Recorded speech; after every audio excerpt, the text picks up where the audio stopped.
Okay, I can start in the meantime if that's possible. Absolutely. Let's use the time efficiently. I'm then going to still introduce all of you.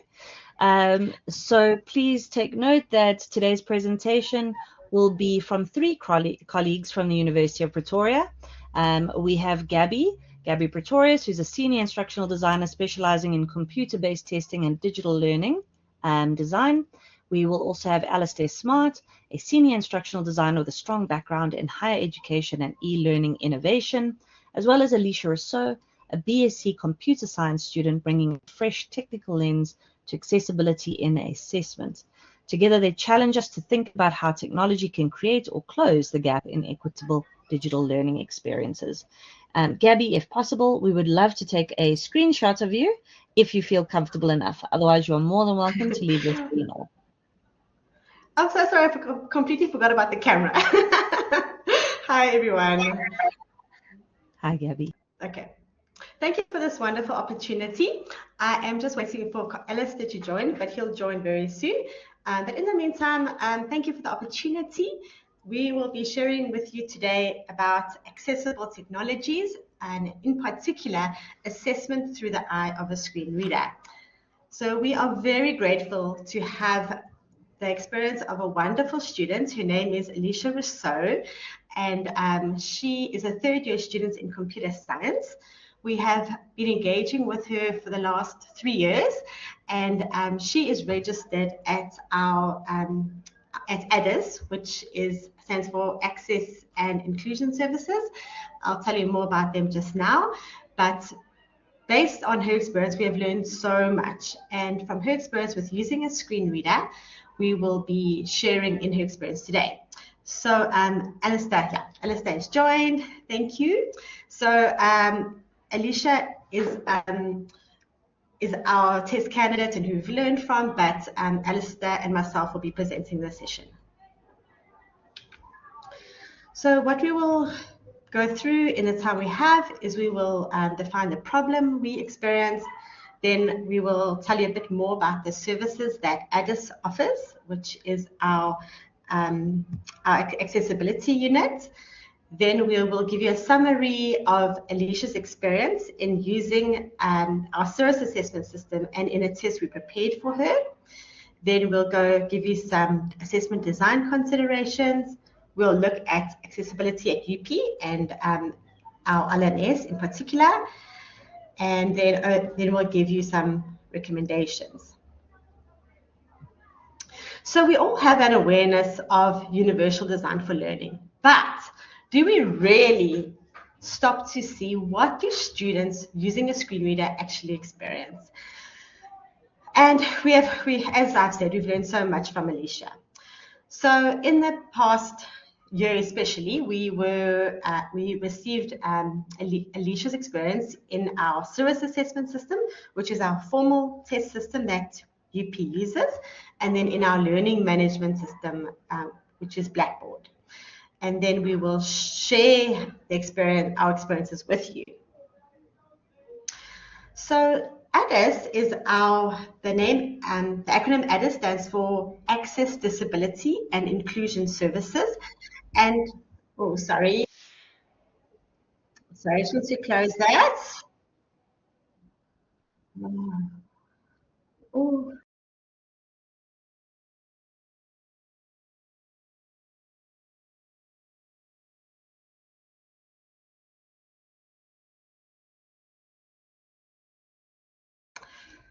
Okay, sorry, I don't know what happened there.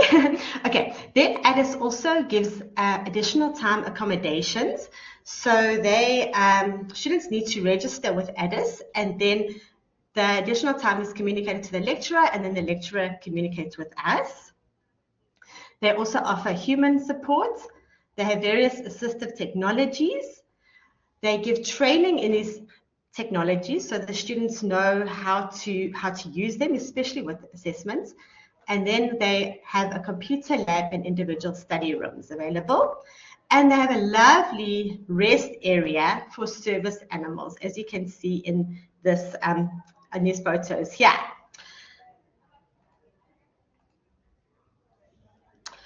So this is a photo of the lab, of the computer lab, the first 3 photos at the top.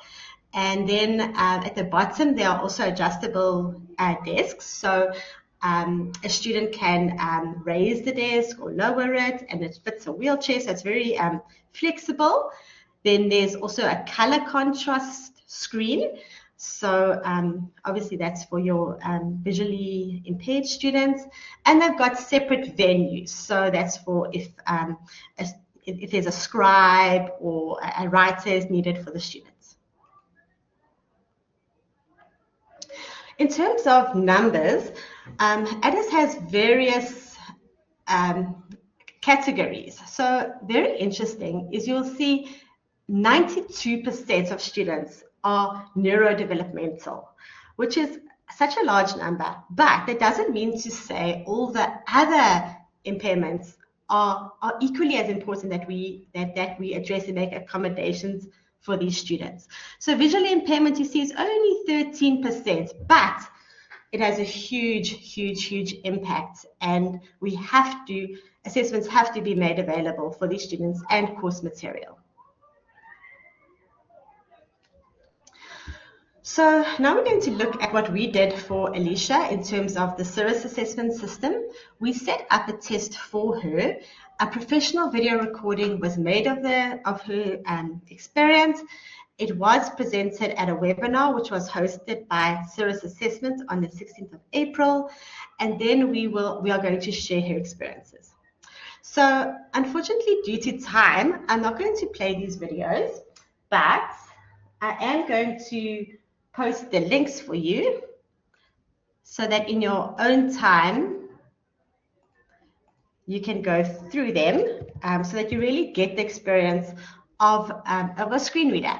Now, this is not to say it's her whole experience because we had to edit the video. So, but you'll get a small idea. So what did we learn from Alicia? We learned that the heading, the question number in our test system needs to be read by the software.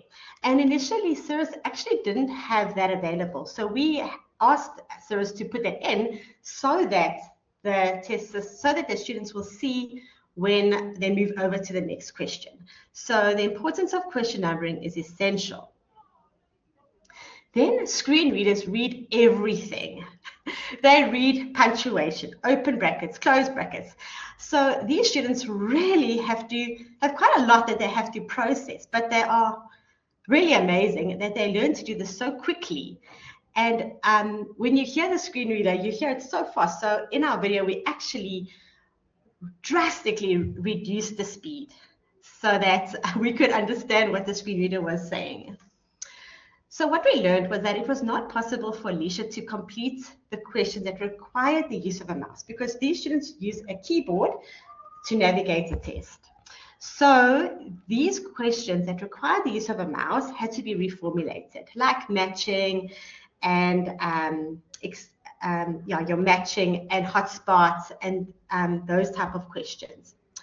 So we also learned that it is possible to assess higher order thinking skills, and that's especially with essay questions where you can ask those questions and see and assess what the students know and if they meet the outcomes.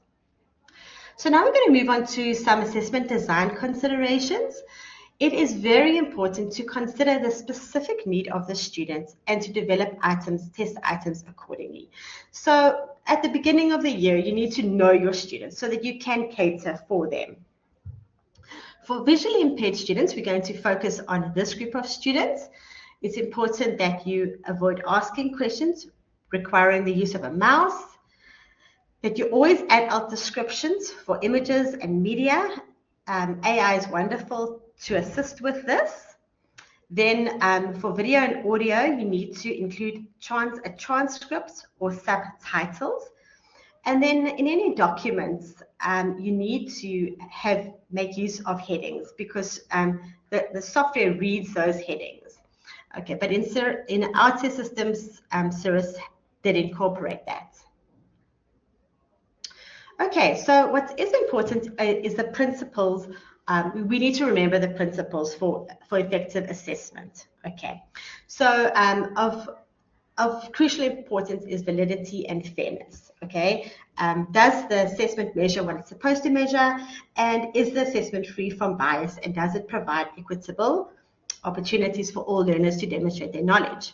So these principles must be kept in mind when you develop questions. So this was, for example, an example of a drag and drop question in our service assessment system, and this is problematic. So we needed to change this question to a select from list. So there was a pull down menu there. So that is the kind of change you need to make. Then with this question, this was extended matching, where students have to match lines. Now, what I want to ask you is, do you see a problem with this question?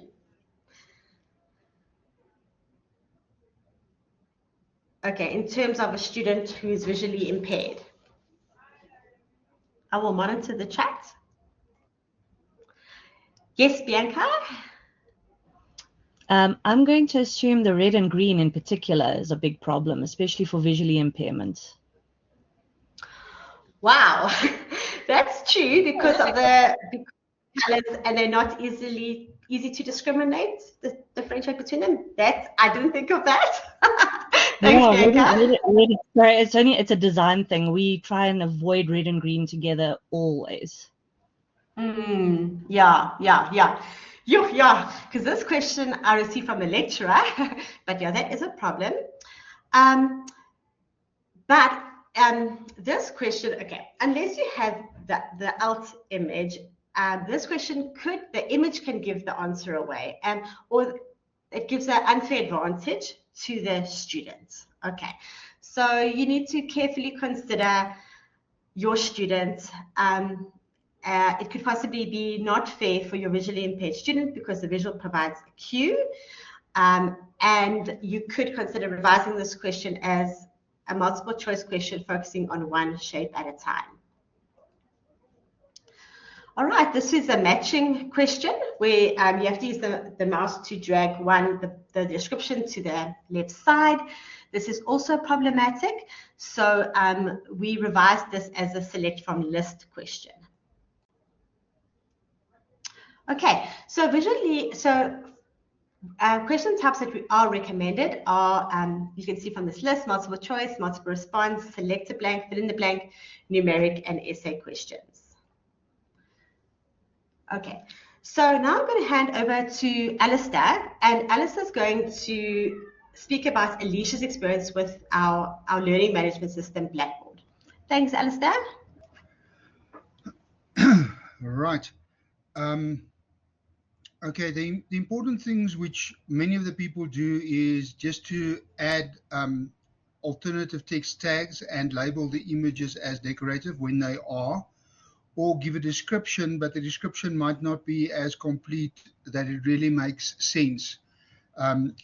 After this experience with Alicia, what I realized is we would say, this gives you the test dates and venues, but I mean, that doesn't really help the screen reader or the student in any case.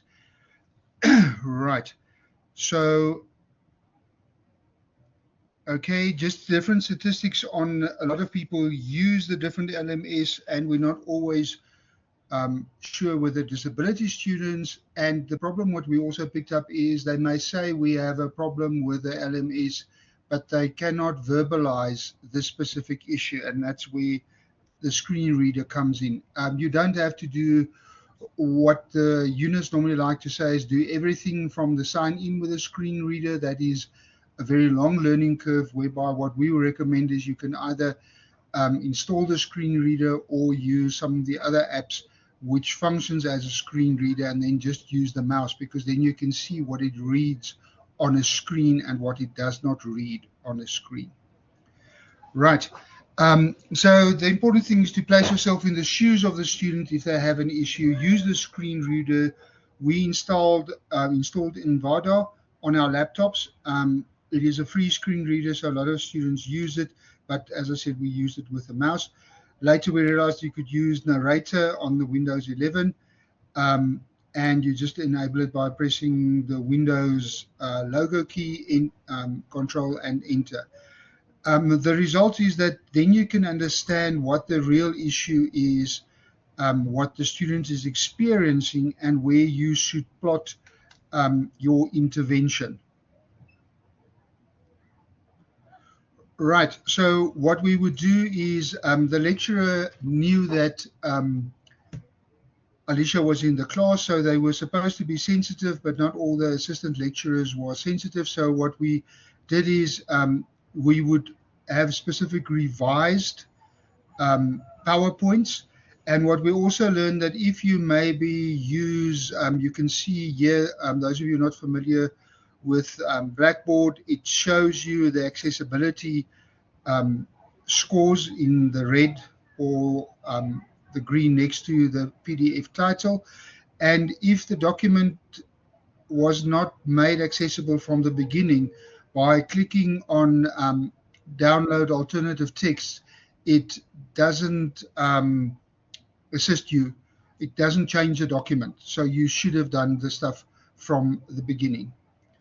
Right, there are great text which we discovered in the process which can create alternative text. So if you have a complicated diagram like this, there you can see that it's relatively easy to describe it by using those are free tools. There's a number of them. They can be used quite efficiently. And also overall recommendation is get the lecturer to work closer with ADDIS and the instructional designer. Work closely with the lecturers who have students registered with ADDIS to ensure that their courses and assessments are accessible. And they understand the principles, but if you use the screen reader, then they really understand what the problem with the document is. So look through the eye of the screen reader, bridge the gaps between the human and the screen reader eyes, and be advocates for accessibility. Right. This is just a screen, but time has left us at this specific point in time. So, time for questions.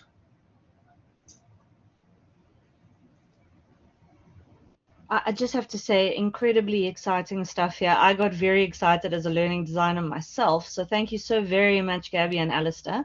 I see you have a first question here in the chat from Pezula. Good day. I joined late, but one of the things that I picked up with some PDF files on different LMS LXP is that when copy permissions are disabled, the screen reader cannot read the PDF. While this practice leans towards protecting IP, it is an enemy of accessibility. Seems a bit like a comment, but it would be great if you had an opinion on that as well.